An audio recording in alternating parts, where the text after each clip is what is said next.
Hello বন্ধুরা, আমার চ্যানেলে আপনাদের সকলকে স্বাগত জানাই। চলে এসেছি নতুন একটি রান্নার ব্লগ নিয়ে। আজকের রান্নাটি খুবই সিম্পল। আজকে নিয়ে এসেছি কাঁচা লঙ্কা দিয়ে চিকেনের ঝোল। বেশ গরম পড়ে গেছে, আর তো রিচ খাওয়া যাবে না, তাই আজকে বানাচ্ছি একেবারে কম তেল দিয়ে কাঁচা লঙ্কা দিয়ে পাতলা করে চিকেনের ঝোল বা কষা চিকেনও বানাতে পারেন। চলুন দেখে নেওয়া যাক কি কি লাগছে। নিয়েছি 1 কিলো রেগুলার সাইজের চিকেন, বোনলেস এবং উইথ বোন। সাথে নিয়েছি কিছু আলু, গোটা গোটা নিয়েছি, ছোট সাইজ ছিল বলে খোসা ছাড়িয়ে ধুয়ে রেখেছি। নিয়েছি একটা গোটা টুকটুকে লাল রঙের টমেটো। তার সাথে নিয়েছি 4-4টে লম্বা কাঁচা লঙ্কা একেবারে চিড়ে। বড় বড় সাইজের 3টে পেঁয়াজ ঝুড়ো করে কেটে নিয়েছি। আর নিয়েছি একটা বড় রসুনের যতগুলো কোয়া ছিল। সাথে নিয়েছি সামান্য টক দই এবং আদা বাটা। এই লাগছে আজকে আমাদের হালকা পাতলা চিকেনের ঝোল বানানোর ইনগ্রিডিয়েন্ট।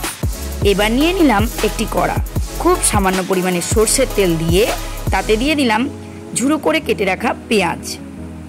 সর্ষের তেলের পরিমাণটা আশা করি আপনারা সকলেই দেখতে পেলেন। এই পরিমাণ দিয়েই কিন্তু আজকে আমি চিকেনটা রান্না করব। হ্যাঁ বন্ধুরা, ঠিকই শুনেছেন, যেহেতু গরমকাল তাই অল্প তেলেই আজকে আমার রান্নাটা হবে।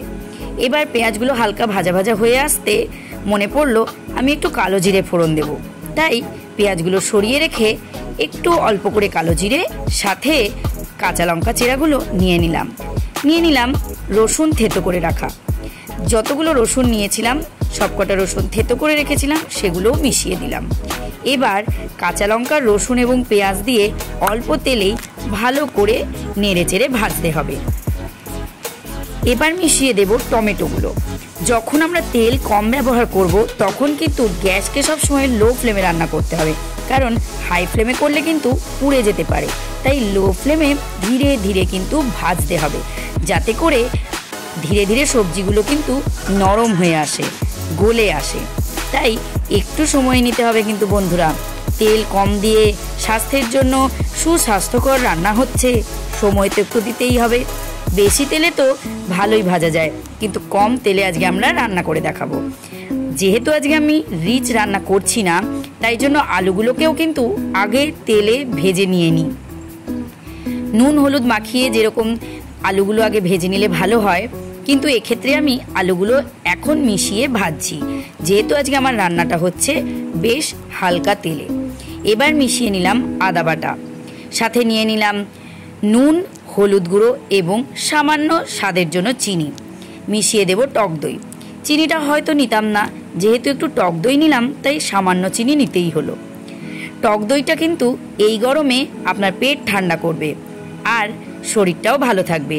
তাই সুস্বাস্থ্যকর চিকেন রান্না করার জন্য এই গরমে অল্প তেল, টক দই এবং কাঁচা লঙ্কা বেস্ট।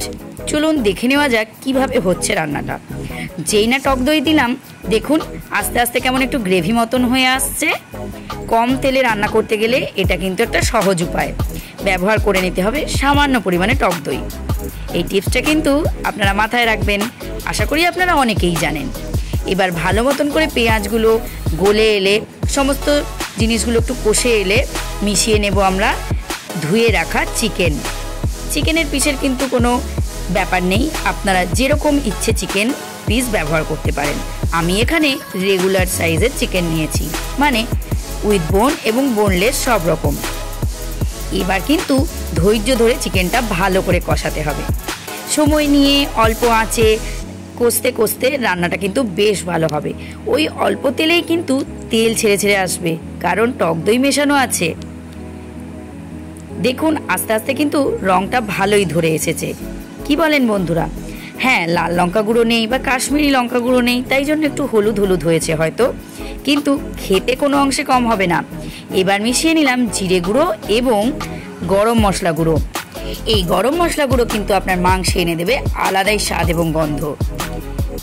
ভালো করে কিন্তু আমরা কষতে থাকবো। চিকেন এবং আলু ভালো করে কষিয়ে যখন মনে হবে হালকা করে তেল ছেড়ে আসছে, তখনই কিন্তু আমরা জল অ্যাড করব, তার আগে কিন্তু নয়। সাথে 2টো গোটা কাঁচা লঙ্কাও মিশিয়ে নিলাম, যেহেতু কাঁচা লঙ্কার ঝালটা একটু কমই হয়। এবার সামান্য সামান্য করে জল অ্যাড করে ঢাকা চাপা দিয়ে চিকেন এবং আলুটাকে সেদ্ধ করে নিতে হবে। যেহেতু আমাদের চিকেনটা ভালো মতনই কষানো হয়ে গিয়েছিল, তাই জন্য এবার ধীরে ধীরে জল অ্যাড করতে হবে। এবার আপনারা যদি রুটি দিয়ে খান তাহলে একদম কষা কষা করবেন, আর কেউ যদি ভাতের সাথে খেতে চান তাহলে কিন্তু একটু জল অ্যাড করতে পারেন। আমরা যেহেতু রবিবারের দুপুরে ভাতের সাথে খাবো আর প্রচণ্ড গরম, বাইরে লু বইছে, তাই এর থেকে বেস্ট চিকেন আশা করি হতে পারে না। রিচ খেলে এখন কিন্তু নির্ঘাত শরীর খারাপ হবে, তাই বানিয়ে নিলাম অল্প তেলে কাঁচা লঙ্কা দিয়ে চিকেন। ওপর থেকে এবার ধনেপাতা ছড়িয়ে নিলাম। ব্যাস, আজকে আমাদের হালকা পাতলা চিকেনের ঝোল একদম রেডি হয়ে গেছে। আপনারাও কিন্তু সামনের রবিবার ট্রাই করে দেখবেন এবং বলবেন কেমন লাগলো।